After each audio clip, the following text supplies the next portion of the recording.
Jésus. Ne chassez pas les Joseph d'Arimathée. Ne demandez pas qu'ils soient occultes tous les jours. Parce qu'ils peuvent être absents à cause de leurs occupations. Mais sachez qu'ils sont importants. Joseph d'Arimathée, le jour où on aura besoin de lui, il entrera là où tu ne peux pas entrer.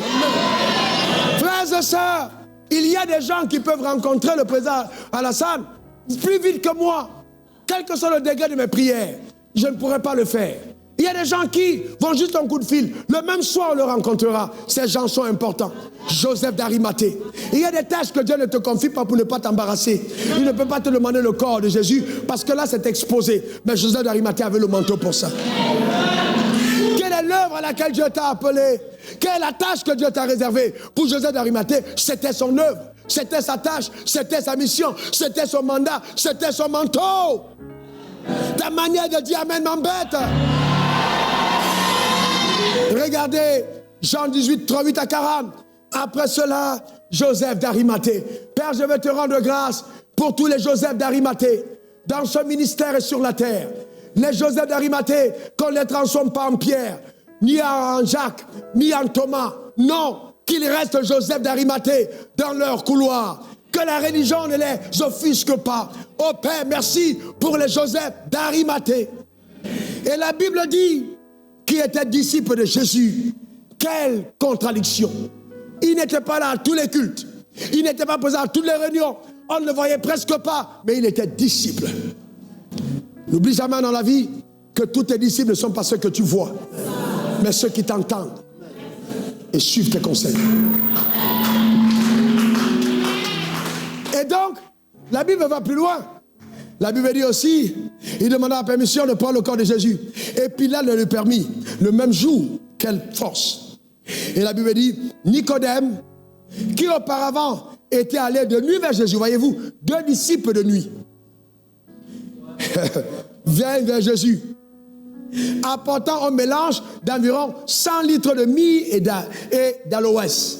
100 livres de myrrhe. Et donc, ce n'était pas un pauvre. C'était un chef religieux puissant. Il avait un peu. Il prit le corps de Jésus et l'enveloppait de bandes avec les aromates. Comme c'est la coutume d'ensevelir chez les Juifs. Alors moi, j'ai un problème avec ça. J'ai dit à Dieu hier, ne me permets pas, moi, qui suis ton serviteur, que je serve au maître et que ce soit d'autres personnes qui l'enterrent. Voyez-vous, vous ne pouvez pas être tous les jours avec quelqu'un et c'est quelqu'un d'autre qui l'enterre. Pendant que tout le monde réunit, ce sont des personnes qui se présentent en disant « Nous allons veiller sur son corps ». En fait, quels sont ceux qui étaient les vrais disciples? On pourrait dire les deux, mais non. Chacun accomplissait son œuvre. Dans le royaume des cieux, chacun a son rôle. Chacun a sa tâche. Chacun a sa tâche. Toi, Dieu t'a dit, gagne de l'argent. Supporte l'œuvre de Dieu. Voyez-vous, fais-le, c'est ta tâche. Toi, Dieu t'a dit, prépare-toi, va dans les brousses, prêche l'évangile, fais-le, c'est ta tâche. Ne te préoccupe pas des gens autres. Vous n'êtes pas appelés de la même manière. Chacun a son appel. Tu as entendu Dieu, fais ce que Dieu t'a demandé. C'est ta tâche, c'est ta responsabilité. Et Dieu m'a dit de te dire qu'il t'a oint pour ça. Une huile est descendue sur toi, une grâce particulière, une onction spéciale est descendue sur ta vie, te rendant à même de le faire. Et c'est cette huile-là qui dispose les cœurs des gens en ta faveur. Oh, reçois cette grâce sur ta vie. Ton amen m'embête, donne-moi le meilleur des amens. Dis encore amen. C'est vraiment fondamental. Frères et sœurs, voyez-vous, dans la vie, on te mesurera de la mesure avec laquelle tu t'es servi. Jusqu'où ton sacrifice s'en va pour les choses de Dieu. Quelle est ta mesure? Qu'est-ce que tu donnes pour Dieu? Qu'est-ce que tu sacrifies? Frères et sœurs, oh, j'ai la foi. Alléluia. Amen. Jésus est vivant. La foi, ce n'est pas lancer à l'église. C'est bon de lancer, mais il faut aller plus loin que ça. As-tu vraiment la foi? Est-ce que ta foi fait bouger le ciel? Regardons quelques exemples de ceux qui ont fait bouger le ciel. Abel. Abel, n'oublie pas ton sacrifice. Voyez, où le niveau de ton sacrifice dans la vie va déterminer ton niveau d'impact, de succès et de bénédiction. Note-le. Ton niveau de sacrifice dans la vie va déterminer ton niveau d'impact, ton niveau de succès et ton niveau de bénédiction. ton niveau de sacrifice. Alors, il est donc important de comprendre qu'est-ce que c'est le sacrifice. Mais allons-y, avant d'aller au sacrifice, allons-y à quelque chose d'autre. Regardons la vie d'Abel. Hébreux 11. Oh, ce beau livre. Je l'aime tellement, la Bible. Cette Bible a fait de moi une personne spéciale. Elle m'a donné la sagesse d'en haut. Elle m'a fait, waouh, les gens m'appellent pour demander conseil à cause de toi, oh Dieu, par ce livre. J'aime la parole de Dieu. Extraordinaire. Pour moi, elle est vivante, la parole. J'aime tellement la Bible. J'aime tellement la parole de Dieu. Voyez-vous, la Bible, dans Hébreux 11, verset 4, c'est par la foi qu'Abel offrit un sacrifice plus excellent que celui de Caïn. C'est par elle qu'il fut déclaré juste, Dieu approuvant ses offrandes, et c'est par elle qu'il parle encore, quoique mort. Voyez-vous, la Bible dit, c'est par la foi qu'Abel offrit un sacrifice. Abel a donné un sacrifice par la foi. Et Dieu a listé Abel comme étant un homme de foi.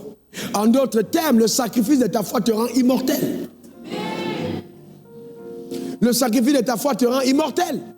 Imaginez un seul moment, frères et sœurs. Malgré tous les discours, si à l'âge de 27 ans, je ne m'étais pas levé pour dire, Seigneur, je réponds à ton appel, et que je ne m'étais pas décidé à venir en Côte d'Ivoire et de prêcher cet évangile, beaucoup de choses ne seront pas passées comme ça devait se passer dans le plan de Dieu. Mais vous savez, quand Dieu t'appelle, il y a tellement de choses qui sont rattachées à ton obéissance. Quand Abel a offert ce sacrifice, il était loin d'imaginer qu'il était en train de poser la fondation pour le sacrifice de Jésus. C'est là que ça a commencé, par ce sacrifice d'Abel. Regardons Noé, Hébreux 11, verset 7. C'est par la foi que Noé, divinement averti, construisit l'arche. Averti des choses qu'on ne voyait pas encore, et saisi d'une crainte respectueuse, construisit une arche pour sauver sa famille. Noé a fait quoi? Il a construit l'arche. À cause de quoi? De sa foi. Qu'est-ce que ta foi a été à même de bâtir? Qu'est-ce qu'on peut voir de visible pour le royaume que ta foi a construit? Quelle trace immortelle as-tu laissée? Je ne parle pas de bâtiment, mais je parle d'obéissance, d'une œuvre que Dieu t'a demandé de faire. En orphelinat, peut-être même au ministère qui va toucher les prisonniers, peut-être une caravane d'évangélisation, peut-être un soutien pour le ministère pastoral, peut-être un soutien au pasteur. Qu'est-ce que ta foi a été à même de faire? Voyez-vous, c'est très important. Et il dit, Noé, quel homme brave, quel homme brave, Noé. Noé a pris peut-être 70 à 80 ans pour bâtir l'arche. Ça a pris du temps. On n'a pas de référence biblique, mais il y a 100 ans d'intervalle entre le moment où Dieu parle et après on doit entrer dans l'arche. Donc, on ne sait pas combien de temps ça a pris, mais il a passé 370 jours dans l'arche. Et quand il est entré dans l'arche, dans la sagesse de Dieu, il a pris 7 animaux purs, 7 paires d'animaux purs et 2 paires d'impurs. Parce que lui, il regardait aux animaux purs et se disait, derrière ces animaux, il y aura un sacrifice qui reviendra à mon Dieu. Malgré tout ce qu'il avait fait, il pensait encore au sacrifice à Dieu. C'est incroyable. Hein? Voyez-vous, quand vous étudiez la Bible, vous découvrez des choses incroyables. Donc ensuite, voyez-vous, nous devons donc comprendre qu'il est important de redéfinir ce que c'est que l'œuvre de Dieu. C'est quoi l'œuvre de Dieu? Notez, une œuvre de Dieu est une action que Dieu t'a demandé de poser en sa faveur et qui participe à ses plans. Une œuvre selon Dieu, une œuvre selon Dieu. C'est une action que Dieu t'a demandé de poser en sa faveur et qui participe à ses plans. C'est-à-dire participe à ses plans, pas au plan de la religion, mais au plan de Dieu. C'est totalement différent. Je peux construire une église, mais ne pas faire l'œuvre de Dieu. L'œuvre de Dieu, c'est la chose que Dieu t'a demandé de faire. Pas ce qui est bon à faire, mais ce qu'il t'a demandé de faire. C'est très important. D'accord? Maintenant, regardons ceci. Hébreux 11, verset 8. Oh Dieu, je prie que tu ouvres l'intelligence de tout le monde. Je prie vraiment. C'est par la foi qu'Abraham, lors de sa vocation, obéit et partit pour un lieu qu'il devait recevoir d'héritage. Et qu'il partit sans savoir où il allait. C'est par la foi qu'il est parti. Donc on voit trois choses. Deux choses principales. Abraham obéit. Dis après moi, Abraham obéit. Encore. Et de deux, il est parti. Dis de deux, il est parti. Donc, il a obéi et parti. Il a obéi d'abord et il est parti. Il y a des gens qui obéissent, mais ils ne partent pas. C'est-à-dire, ils disent, ok Dieu, je suis d'accord. Mais ils ont peur de faire le mouvement. Peut-être à cause de la zone de confort qu'ils ne veulent pas lâcher. Ils aiment tellement la teke au poisson, tellement le garba, tellement le foufou banane, tellement la sauce gnagnan, tellement la sauce guagassou, tellement le taro, qu'ils ne veulent pas partir. Mais il obéit et il partit. C'est extraordinaire. Il a quitté son pays, il a quitté sa patrie, il a quitté la maison de son père. Il a démontré sa foi en Dieu. Que tes actions démontrent ta foi. Ta manière de dire Amen m'embête. Eh bien, qu'est-ce que c'est la foi? On va la redéfinir. La foi, selon Dieu, c'est avoir assez de confiance en Dieu pour faire exactement ce qu'il nous demande de faire. Avoir assez de confiance en Dieu pour faire exactement ce qu'il nous demande de faire. Eh bien oui, faire exactement ce qu'il nous demande de faire. Eh bien oui, faire exactement ce qu'il nous demande de faire. Qu'est-ce que Dieu t'a exactement demandé de faire? Le faire au temps convenable. C'est ça la foi parfaite. Alors, dans Genèse 22, verset 1 à 2, Abraham est bien sorti. Abraham a été béni. Abraham a donné la dîme.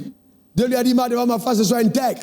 Il était content, mes affaires prospèrent. Je suis béni, j'ai remporté mes combats. Dieu regarde Abraham et puis lui rit. Il dit, je t'attends. 25 ans plus tard, 11 ans, 25 ans plus tard, il a un enfant qu'on appelle Isaac. Il a donc 2 fils. Mais Dieu se présente à lui et dit, hé, Abraham! Genèse 2, verset 22, verset 1 à 2. Il le mit à l'épreuve en ce mot. Abraham, donne-moi ton fils, ton unique. Je vous pose une question. Abraham avait combien de fils? 2 fils. Mais en fait, si on veut être intègre, il avait 1. Il y a un qu'il a eu quand il était Abraham. Il y a un qu'il a eu quand il était Abraham. Et Dieu a dit, je ne compte pas celui qu'on appelle Abraham. Parce que quand ton nom n'était pas changé, pas tes propres efforts, pas tes propres capacités, parce que tu étais en forme, et tu allais chez ta servante, tu as eu un bébé, c'est pas grave, je l'ai béni, mais je ne le compte pas comme étant un enfant que je t'ai donné. C'est ton enfant, c'est pas le mien. Parce que lui là, si je veux m'arrêter sur lui, il va me causer problème. Je vais te donner le mien. Comme ça, je vais te demander ce que je te donne. Je n'ai pas envie que tu me donnes ce que tu as volé là. Je vais te donner ce que je vais te donner. Tu vas me donner ce que toi-même, moi-même, je vais te donner. Est-ce que quelqu'un comprend?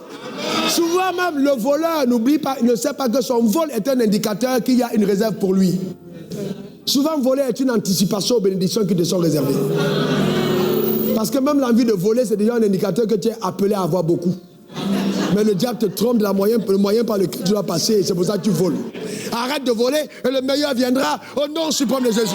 Donne-moi le meilleur des amens. Mais Dieu n'a pas tué Abraham. Vous savez, c'est pour ça qu'il faut avoir un bon pasteur. Il y a des pasteurs, si tu arrives à avoir Ismaël, ton ministère est fini. On t'a tué en même temps. Tu ne peux plus continuer. Mais Dieu dit, c'est pas grave. Ismaël, vous voyez, Ismaël est venu, mais Isaac arrive. 25 ans plus tard, Isaac est venu. Et il y a des gens quand même qui continuent de raconter, mais ce gars-là, voilà ce qu'il a fait à sa femme. Il y avait Ismaël. Mais Isaac est venu. Et Dieu ne s'attarde pas sur les événements passés, parce que ça participe à ton travail.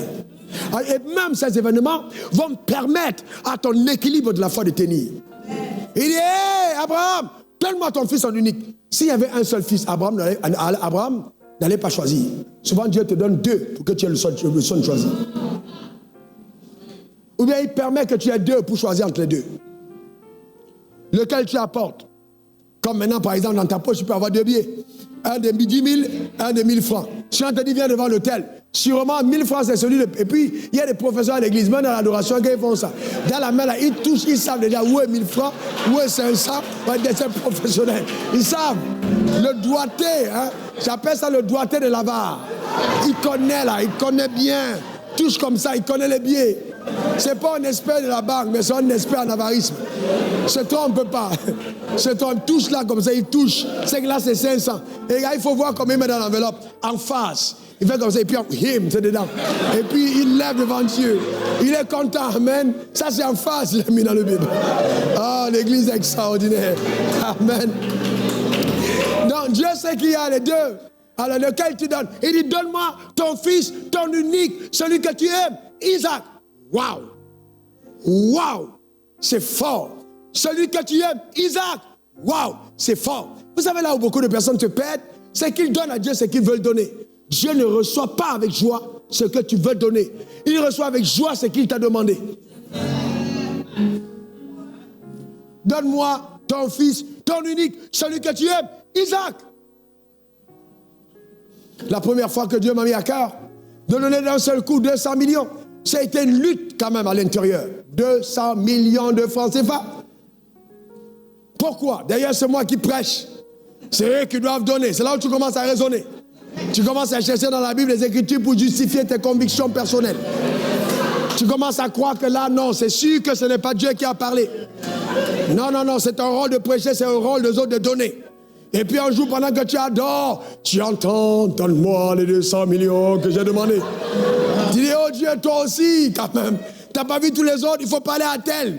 Amène pas la telle dans l'église. Tu commences à raisonner, mais Dieu dit, donne-moi ce que j'ai demandé. En fait, chaque fois que le sacrifice est exigé, c'est la clé d'accès pour plus dans ta vie. C'est la clé d'accès pour plus dans ta vie. Dieu ne va jamais te demander de donner ce qu'il veut garder. Dieu ne garde pas le sacrifice. En fait, il fait ressusciter le sacrifice devant ta face. Et le sacrifice colle ton cœur à Dieu et te rend ami de Dieu. C'est pourquoi c'est après le sacrifice que Abraham a été appelé ami de Dieu. Le cœur a été si concis. Il y a des gens, Dieu veut être ton ami, mais ton argent fait trop de bruit. Il ne peut pas te parler. L'argent, tu peux pas être calme. Tellement d'argent.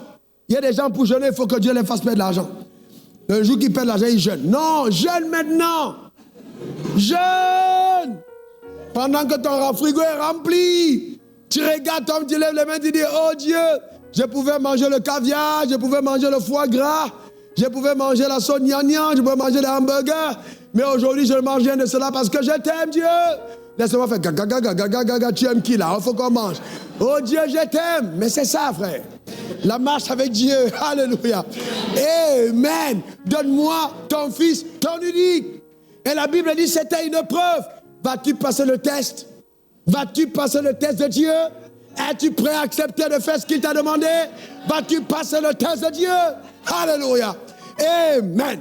J'étais dans la joie ce matin parce que Dieu m'a rappelé le souvenir de notre rencontre, de quand il m'a parlé, de comment j'ai obéi à cet âge-là, frélequé, faible d'apparence, mais le cœur dilaté par la confiance placée en celui qui m'appelait. Tu ne regretteras jamais de lui avoir obéi. Ta manière de dire Amen m'embête. Dis encore Amen. Dans le sacrifice, c'est donner à Dieu au lieu indiquer exactement ce que Dieu t'a demandé. Au lieu indiquer ce que Dieu t'a demandé. Abraham, ma soeur, assois. Viens s'il te plaît. Viens avec ta Bible. Tu as ton fils. Viens avec. Arrête-toi là. Avant de venir, à lieu isolé, il avait plusieurs autres montagnes à côté. Mais Dieu lui a dit, tu laisses tout ça. Je sais où je t'attends. Il y a une montagne de ta destinée où ton sacrifice doit être posé. Le drame, c'est que la religion a tendance à te faire croire que tu dois donner là où, justement, tu as grandi. C'est pas vrai. Quand Dieu réussit à te montrer, par des signes prophétiques clairs, parce que c'est sur la montagne que se trouve la voix qui dira « ne fais aucun mal ». C'est la montagne de la croissance, c'est la montagne de l'établissement, c'est la montagne du serment, où Dieu jure par lui-même. Je te le dis, mon fils, puisque tu as fait cela, je le jure par moi-même. Toute la nation de la terre seront bénies à ta prospérité. Ne fais pas de mal à cet enfant. Maintenant que je sais que tu m'aimes, Abraham, tu verras ce que je vais faire. Maintenant, aujourd'hui, je vais te dire que j'ai transformé la promesse en serment.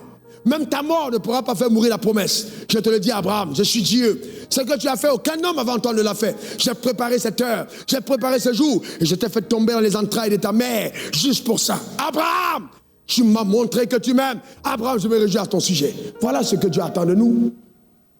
Maintenant, je vous pose une autre dernière question. Dites-moi, frère, reste là où tu es. Quelle était l'œuvre de Dieu par rapport à Abraham? C'était quoi? C'était quoi? Le sacrifice de qui? De son fils. Dans toute la marche, pendant 25 plus 33, 53 ans, devait aboutir à un acte. En fait, la vie d'Abraham commençait sur la montagne du sacrifice. Certains d'entre nous, nous pensons que Dieu nous a bénis, mais il ne nous a pas encore bénis, c'est les prémices. Il pouvait chanter, oh je suis béni. Dieu regarde, dit non, c'est les prémices, je t'ai donné la sémence. Je veux voir ce que tu vas en faire.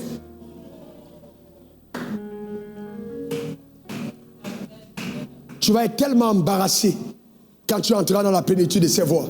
Et souvent, quand tu veux y entrer, même ta propre femme peut ne pas être d'accord. Je ne suis pas sûr qu'Abraham avait consulté sa femme. Il y aurait eu palabre à la maison. Mais attends, toi aussi, on a 2 enfants. Je savais bien que tu m'aimes pas, tu m'aimes pas. Prends donc l'enfant d'Abraham. Va prendre l'enfant d'Abraham. Pourquoi mon enfant? D'ailleurs, il n'aura pas. Palabre à la maison. Et si on appelait le pasteur lui dit à Abraham, va te mettre sur discipline. Comment tu veux tuer un enfant? Tu as vu ça dans la loi où? Frères et sœurs, il y a des choses quand Dieu te parle. Est-ce que tu comprends? Toi seul sais qui t'a parlé. Et il faut avoir le courage et l'audace d'agir. Même si on n'a jamais vu ça quelque part. Dieu ne t'a pas appelé comme photocopie, tu n'es pas photocopie. Même s'il y a la photocopie en Côte d'Ivoire, il n'y a pas de photocopie au ciel. Tu n'es pas une photocopie. Dis-moi, je ne suis pas photocopie. Dis-le, je ne suis pas photocopie. Dis-le.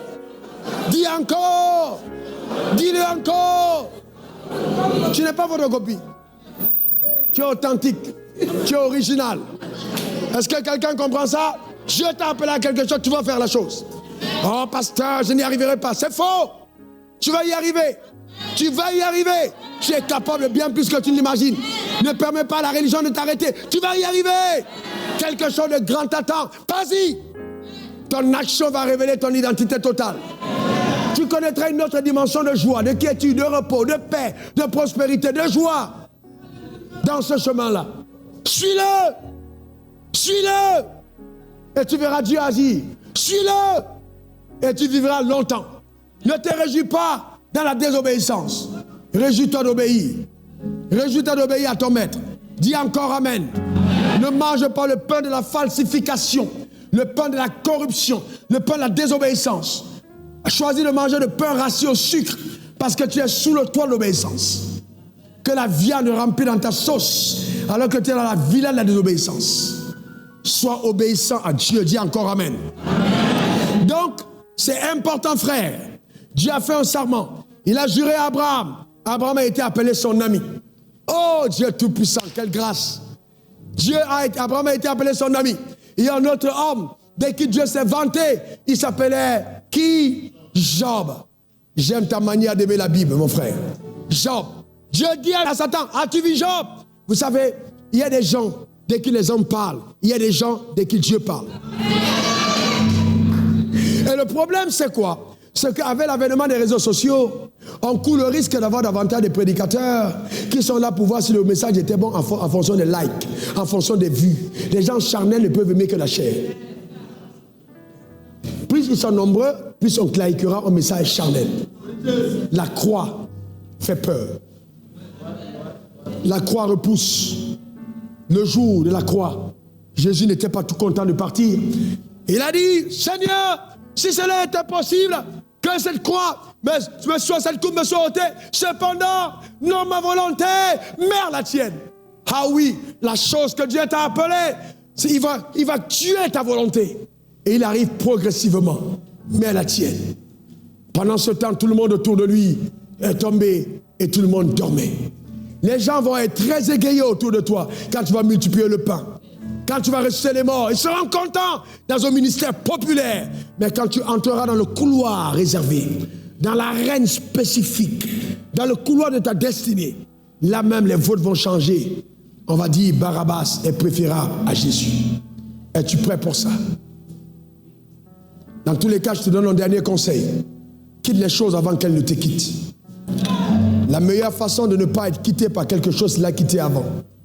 Toute chose que tu quittes pour Dieu, tu la gardes. Toute chose que tu gardes en quittant Dieu, tu la perds. Donc autant quitter la chose pour Dieu, tu garderas la chose avec Dieu. Que Dieu bénisse ta vie, que Dieu bénisse son âme, que Dieu bénisse son être. Alléluia. Gloire à l'agneau, acclamons le ressuscité, acclamons, poussons des cris de joie dans la présence de Dieu. Faisons mieux que ça. Faisons mieux que ça. Poussons des cris de joie dans la présence de Dieu. Gloire à l'agneau. Gloire ressuscité. Que Dieu bénisse ton âme et ta vie. Au nom suprême de Jésus. Alléluia. Merci Seigneur. Alors si tu sens le besoin de reconsacrer ta vie, tu peux être pasteur, apôtre, prophète, évangéliste, fidèle, simple, etc. De reconsacrer ta vie aujourd'hui. Tu dis vraiment je veux me reconsacrer à Dieu. Lève tes deux mains et commence à parler à Dieu. Dis Seigneur, me voici, utilise-moi pour ta gloire. Utilise-moi pour ta gloire. Reconsacre ta vie. Père, me voici. Me voici, Père. Je me reconsacre à toi une fois de plus. Pour ta gloire, pour ton règne. Lève tes deux mains vers le ciel. Rends grâce à Dieu pour sa fidélité. Rends grâce à Dieu, rends grâce à Dieu, rends grâce à Dieu. Rends grâce à Dieu. Rends grâce à Dieu au nom suprême de Jésus. Rends grâce à Dieu, reconsacre ta vie. Reconsacre ta vie. Dis toi-même que ta vie ne sera pas inutile. Ta vie ne sera pas inutile. Ta vie ne sera pas inutile. Confesse devant le trône de la grâce. Déclare de toute ton âme. Ta vie ne sera pas inutile, pas stérile, pas improductive. Non, tu serviras au dessein arrêté par le haut conseil de Dieu à ton égard. Et laisse ta voix, parle à ton Père. Au nom suprême de Jésus. Alléluia. Merci Seigneur. Pendant que nous sommes debout, je veux voir quelqu'un qui est ici et qui me dit aujourd'hui, je suis venu ici, mais j'entends Dieu me dire, je veux ta vie. Tu dis, je veux donner ma vie à Jésus. Restons debout, lève seulement ta main. Lève ta main là où tu es. Dis, je veux donner ma vie au Seigneur Jésus. J'ai prié pour toi. On a intercédé hier nuit pour toi. Et sérieusement pour ton salut. Lève ta main là où tu es. Lève ta main simplement. Lève. Oh, merci mon frère. Lève ta main ma soeur. N'aie pas honte. C'est le jour du salut. Acclamons le Seigneur pour eux. Acclamons le Seigneur pour eux. Merci Seigneur. Alors ceux qui ont levé la main, restez debout. Vous autres, asseyez-vous s'il vous plaît. Restez debout, vous qui avez levé la main. Restez debout dans sa présence. Allez, répétez après moi cette prière. Seigneur Jésus, j'ai entendu ta parole. Même vous qui êtes chez vous, mon cœur est touché. J'ouvre mon cœur à la vérité. À partir d'aujourd'hui, je veux être grandement utile entre les mains de Dieu. Je veux avoir cette foi pour poser cette œuvre, accomplir ce sacrifice rattaché à mon appel et à ma destinée au nom suprême de Jésus. Quelqu'un dise Amen 3 fois. Amen, Amen, Amen.